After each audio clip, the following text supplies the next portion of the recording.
Hio de Gallo, Indiana Jones, Dinosaurs, Zipatone. In the future, if you like all those things, you're gonna like Xenozoic Tales by Mark Schultz. This is a pretty wonderful book.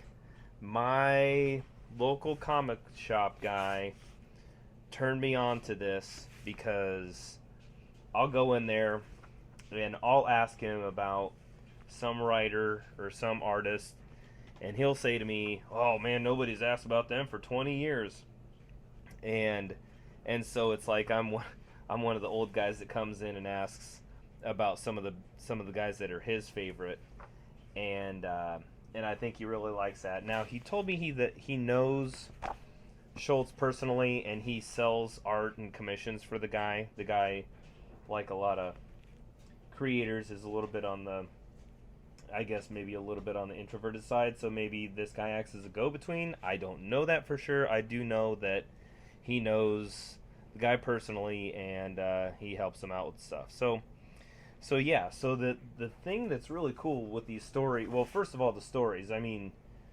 the stories are actually really good too. Usually, you'll have some guy who's this amazing artist, and his stories aren't up to par with the art, but it is really good. Now, the first couple stories here, oh my goodness, I gotta stop here. So one of the things I really like about him is he uses screen tones, which not a lot of people do anymore. So I'll bring this up to the camera. So these three panels here, and also old cars. Man, if you're going to have old cars in your books, you're going to sell me every time. But the first panel here, close up of the front fender and headlight of the car. Second here, the guy's being put in there. And that's what a clever application of.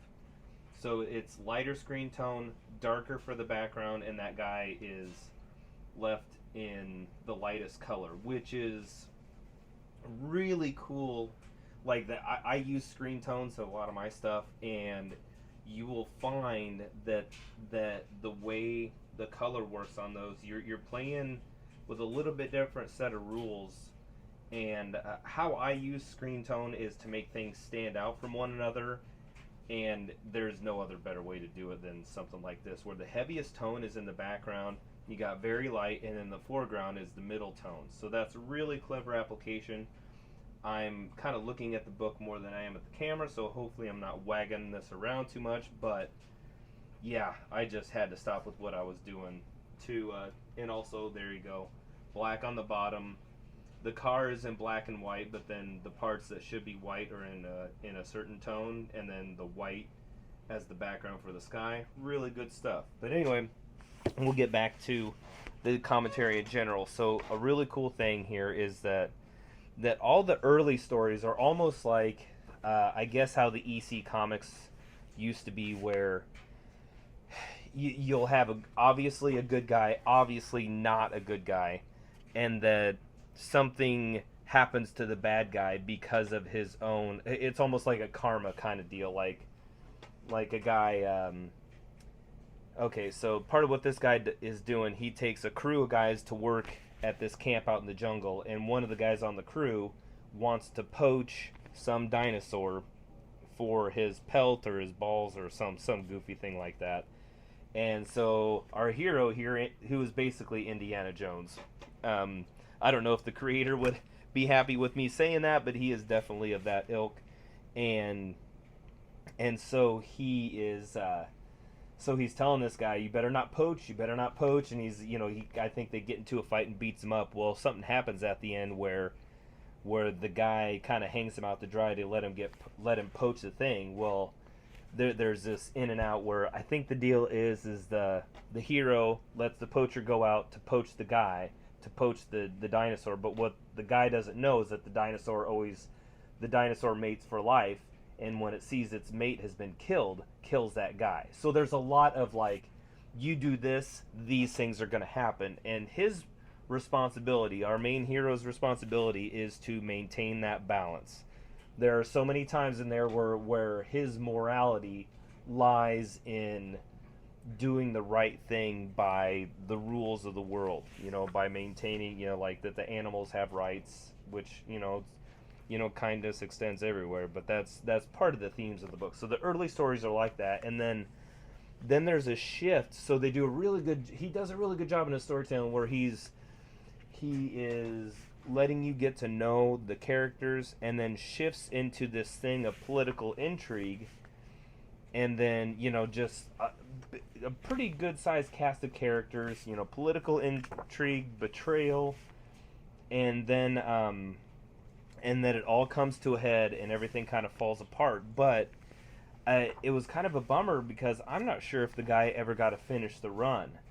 But I mean, and of course the dinosaurs. I mean, the guy's rendering and brushwork and everything is really, really wonderful.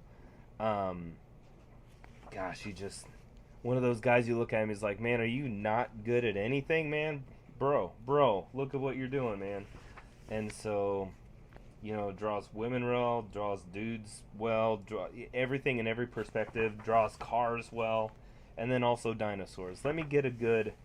Oh, and then there's this little, so like between the chapters, you have this stuff, and it's like this really fat looking brush kind of thing, which is really, really cool. I mean, yeah, it's worth the reads. And I don't know if he ever got to finish the run because the run just kind of ends. You're kind of left on a cliffhanger. I don't know if there's any more to it than that. It's just this. Oh, wonderful end pages. I'm a sucker for black and whites, but then a sucker for rough pencils. Man, one of my rules is blur the line between legibility and illegibility. And this is great. I don't need all the clicks and whistles filled in, man. I mean, let my imagination do a little bit of the work, even though this is so great.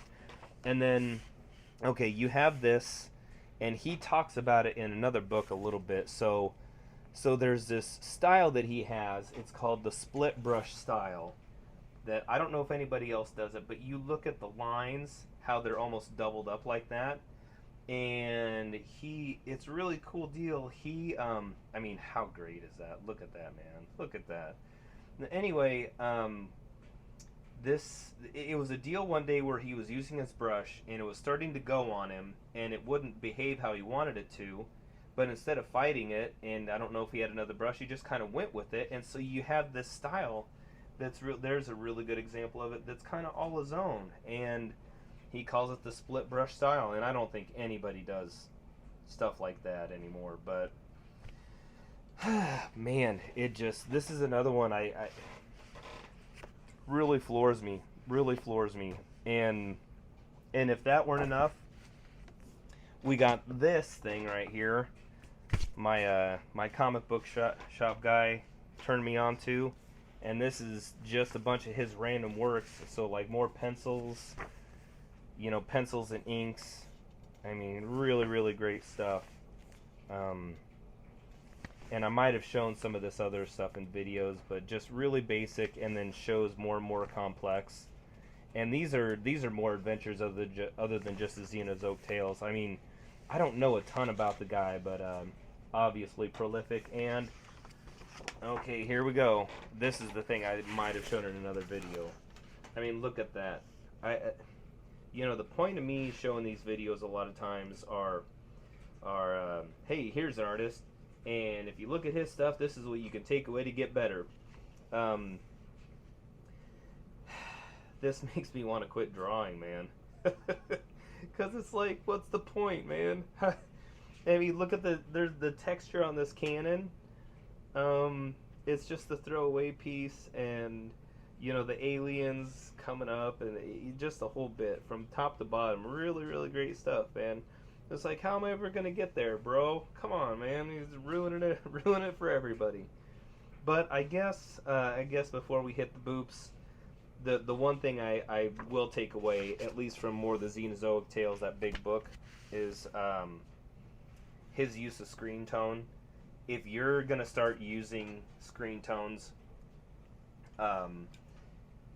his book is, because nobody uses it anymore. I mean, people use it in manga, but it's different how they use it.